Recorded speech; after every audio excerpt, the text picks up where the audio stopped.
We have a question from Shadi Nassab, a student at American University. Shadi's from Denver.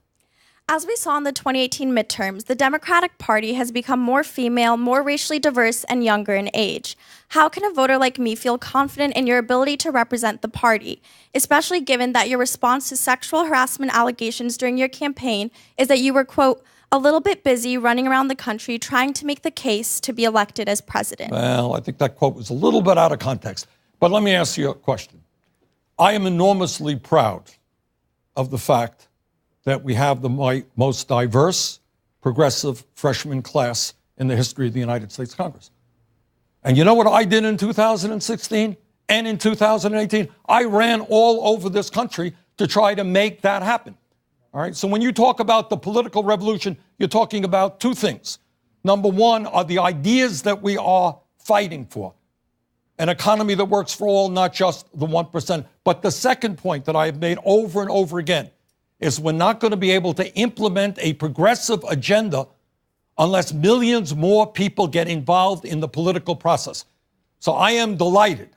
We started an organization called Our Revolution. I think Nina Turner is here. You know what the purpose of Our Revolution was about? Is precisely to bring young people into the political process.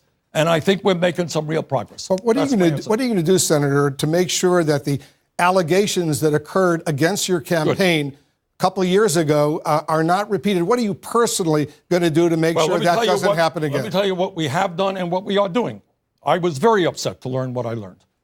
When I ran for re-election in Vermont in 2018, we instituted, I think, maybe the strongest protocols against sexual harassment, and that will be the protocols we bring into the 2020 presidential election. Every employee of mine in this campaign will get significant amounts of training to understand what sexual harassment is about.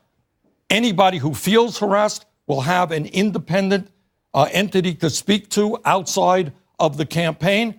And we have hired some of the best people in the country to help us on this issue. We take this issue very, very seriously. How has it affected you personally, knowing what happened? It was very painful, and it will not happen again. All right, we got another question. Jacqueline Smith is with us. She's the circuit court clerk from Prince William County in Virginia. Hello, Senator. My question for you is, why have you decided to pursue the Democratic nomination for president, despite the fact that you have consistently run as an independent or other party for the last 50 years?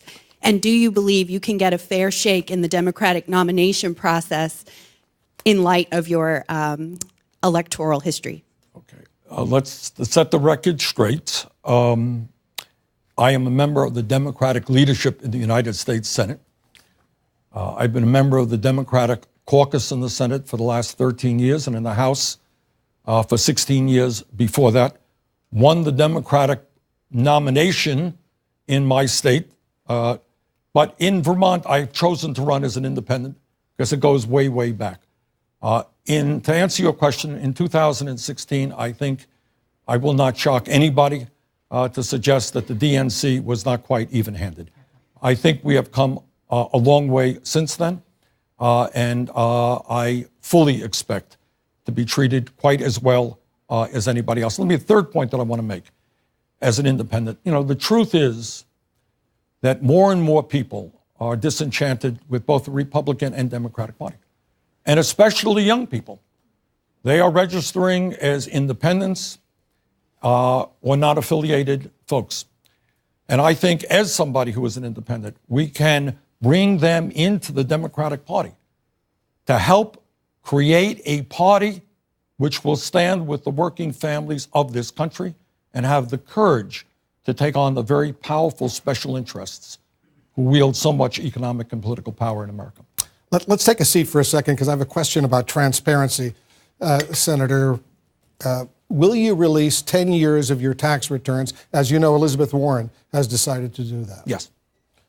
What was the delay? Why haven't you done that so far? Well, you know, the delay is not, it'll bore, our tax returns will bore you to death. It's simply nothing special about them. It just was a mechanical issue. We don't have accountants at home. My wife does most of it, and we will get that stuff out. So when do you think we'll be able to see your tax returns? Sooner than later. What does that mean? Soon. Soon? Yes.